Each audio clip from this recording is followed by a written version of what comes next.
กมาทั้งพี่เนี่ยรถเรามาจอดพี่นี่ถูกมาแล้วเรามาข้ามปกติเรามาข้างหลัง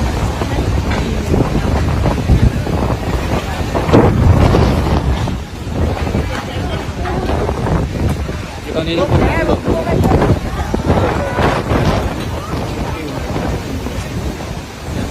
ดูพี่เจนเจ้า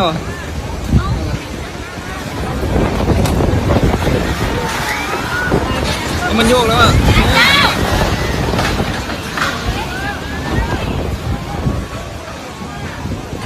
ครั้งแรกเลยนะ